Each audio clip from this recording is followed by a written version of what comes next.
BSc part second botany paper third के अंतर्गत आज हम साइकस की लीफ एनाटॉमी के बारे में अध्ययन करेंगे।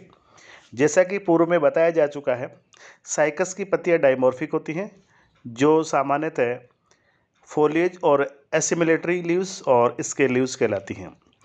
सामान्य अथवा स्वांगीकारक पत्तियां, ये पत्तियां बड़ी, पिच्छाकार, संयुक्त तथा स्तंभ के शीर्ष पर एक मुकुट के रूप में होती हैं।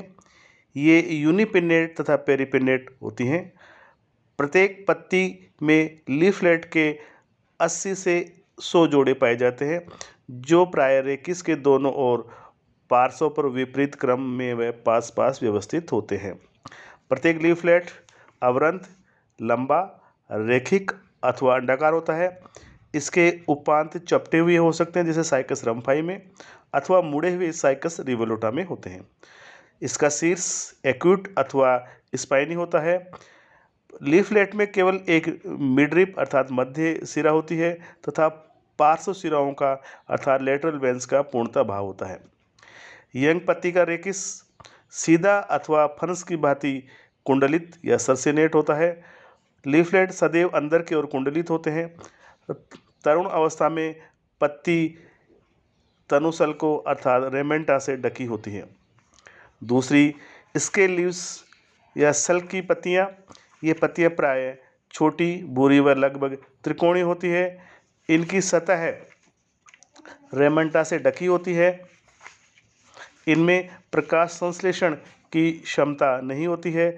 इनका कार्य एपिकल मेरिस्टेम व अन्य वायवीय भागों को सुरक्षा प्रदान करना है। स्तंभ के शीर्ष पर सामान्य व सलक पत्तियां परस्पर एकांतरक चक्रों में व्यवस्थित होती हैं।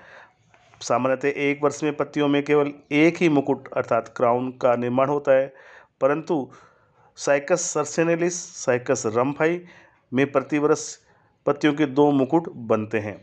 प्रत्येक मुकुट की पत्तियां स्पाइरली क्रम में व्यवस्थित होती हैं। यहाँ हम साइकस की जो पत्ती की आंतरिक संरचना का अध्ययन करेंगे, उसके अंतर्गत रेकिस व लीफलेट शीर्षकों के अंतर्गत किया गया।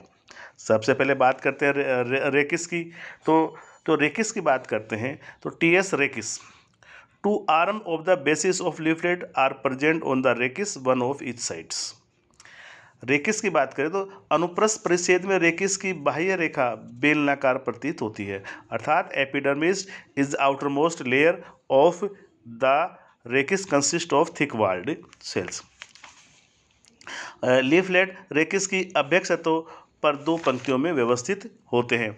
रेकिस के आंतरिक अर्थात एपिडर्मिस, हाइपोडर्मिस और ग्राउंड टिश्यू एवं वेस्कुलर जो बंडल्स हैं, रिंग ऑफ वेस्कुलर बंडल में विभेदित होता है।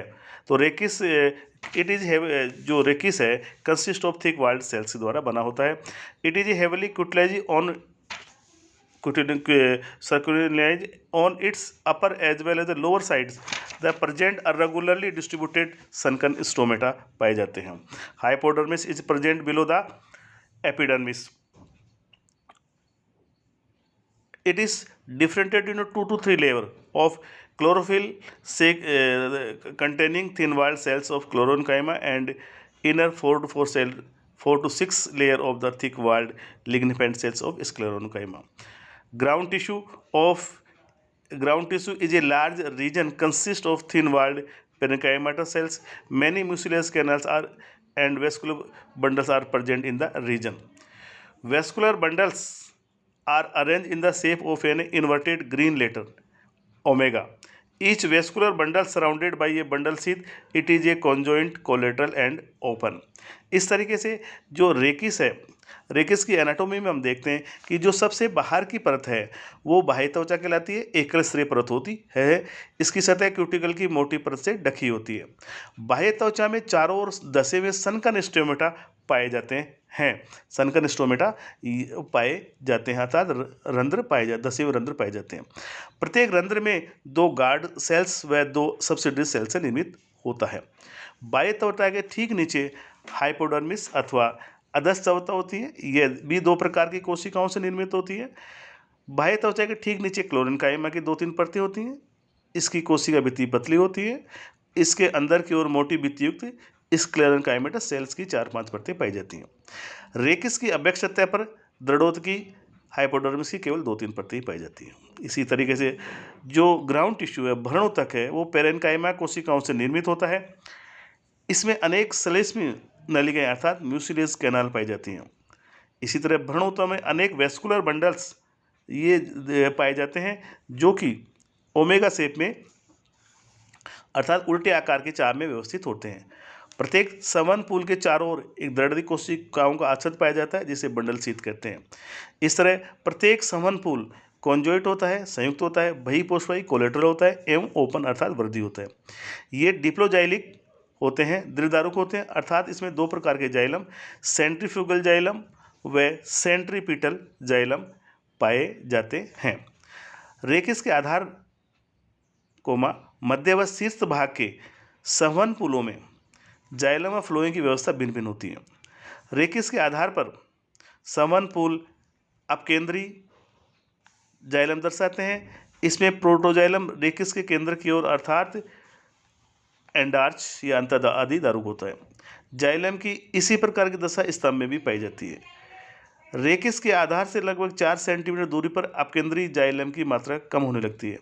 इससे प्रोटोजाइलम के केवल कुछ ही तत्व अंतरादिदारुक होते हैं, शेष प्रोटोजाइलम पार्श्व दिशाओं में बढ़ने लगते हैं। इस तरह रेकिस के मध्य भाग से परिच्छेद में या सेक्शन काटने में इन प्रोटोजाइलम तत्वों के पीछे मोटी भित्तियुक्त कोशिकाओं के कुछ समूह पाए जाते हैं जो अंततः सेंट्रीपिटल जाइलम में विभेदित हो जाते हैं। रेकिस के इस प्रकार की जो दशा है, शीर्ष की ओर अभिकेंद्री जाइलम की मात्रा अपकेंद्री जाइलम से अधिक होती है। यहाँ पर अपकेंद्री जाइलम अभिकेंद्री जाइलम के दोनों छोटे छोटे समूह में पाए जाते हैं। इस तरीके से कुछ वैज्ञानिकों ने इसको अलग अलग धारणा दी कि सेंट्रीपिटल और सेंट्रीफ्यूगल जाइलम में लीकॉग के अनुसार दोनों जाइलम का उद्भव भिन्न है। उनके अनुसार अभिकेंद्री जाइलमों के तत्वों का विभेदन विकास की प्रारंभिक अवस्था में हो जाता है, परंतु इनका लिग्निफिकेशन बहुत धीरे धीरे होता है, जबकि अपकेंद्री जाइलमों का विकास अधिकांशतः द्वितीयक वृद्धि से उत्पन्न होता है। अब हम आते हैं anatomy of leaflet. Anatomy of leaflet, जैसे कि लीफलेट साइकस में जो प्रणक होता है उसे लीफलेट कहते हैं। साइकस के प्रणक में केवल एक मध्य सिरा होती है, पार्श्व सिराओं का अभाव होता है। अनुप्रस्थ परिच्छेद में प्रणक लीफलेट मध्य क्षेत्र में फूला हुआ तथा इसके दोनों ओर पतले व चपटे संकीर्ण विंग्स होते हैं। साइकस रिवोल्यूटा, साइकस बेडुमाई में पक्षों के उपान नीचे की ओर मुड़े होते हैं, जबकि साइकस सर्सिनेलिस, साइकस रम्फाई, साइकस पेक्टिनेटा में चपटे होते हैं। अतः अगर हम लीफलेट के अनुप्रस्थ काट में देखें तो हमें मेजर पार्ट निम्न प्रकार से दिखाई देते हैं, अर्थात इसमें हम देखेंगे epidermis, hypodermis, mesophyll tissue, transmission tissue, vascular bundle और प्राइमरी टिश्यू, ये हमें एनाटॉमी में दिखाई देते हैं। अब इसकी एनाटॉमी का आगे जब जिक्र करते हैं तो जो प्रणक की सबसे बाहरी परत होती है वो एपिडर्मिस होती है, अर्थात Cycas leaflet is thickly cutinised and leathery, possess all xerophytic characters, sunken stomata and thickness hypodermis present, well developed palisade layer in mesophyll cell.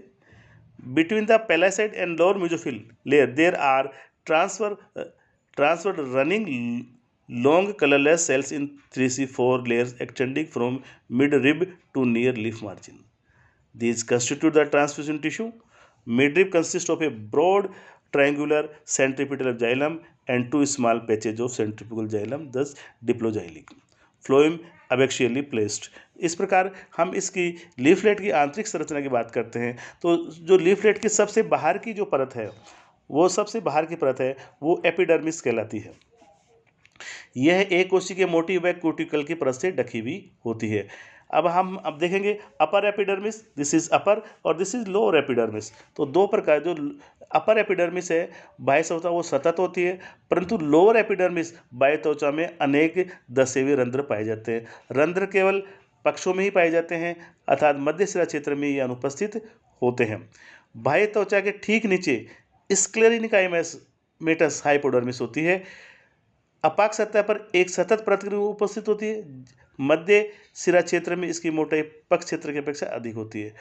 Leaflet के वेंट्रल सरफेस पर हाइपोडर्मिस केवल मध्य सिरा क्षेत्र में ही पाई जाती है। इसी तरह हाइपोडर्मिस के नीचे की ओर मीजोफिल या पर्ण मध्योतक पाया जाता है। यह पेलाइसेड और स्पंजी पेरेन्काइमा, जो मीजोफिल है वो पेलाइसेड सेल और स्पंजी पेरेन्काइमा में विभेदित होता है।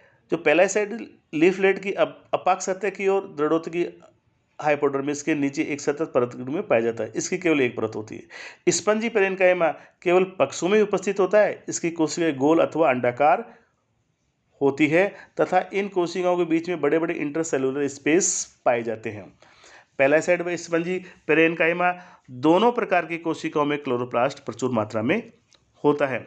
पर्ण के मध्य सिरा क्षेत्र में सवन पूल के जाइलम के दोनों से पार्श्वों पर ट्रेकिड से मिलती जुलती कोशिकाओं के समय पाए जाते हैं, जिन्हें ट्रांसफ्यूजन टिश्यू कहते हैं। This is a transfusion tissue कहते हैं।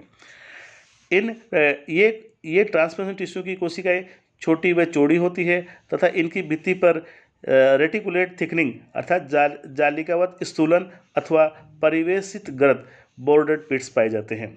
संचरण ऊतक की कुछ कोशिकाएं पक्षों में पेलाइसेड व स्पंजी पेरेन्काइमा के बीच में अनुप्रस्थ परतों में फैली होती है। इन्हें द्वितीयक या सेकेंडरी ट्रांसफ्यूजन टिश्यू कहते हैं। जिसे ट्रांसफ्यूजन टिश्यू कहते हैं। साइकस में पार्श्व सिराओं के अभाव के कारण सहायक संचरण ऊतक संभवतः पोषण व जल के पार्श्व स्थानांतरण में सहायता करते हैं। पर्ण की मध्य सिरा में केवल एक वेस्कुलर बंडल्स पाया जाता है। यह कॉन्जोइट, कोलेटरल व ओपन व डिप्लोजाइलिक होता है। यहाँ पर दो प्रकार के जो है सेंट्रीपिटल जाइलम बड़ा व तिकोना होता है, जबकि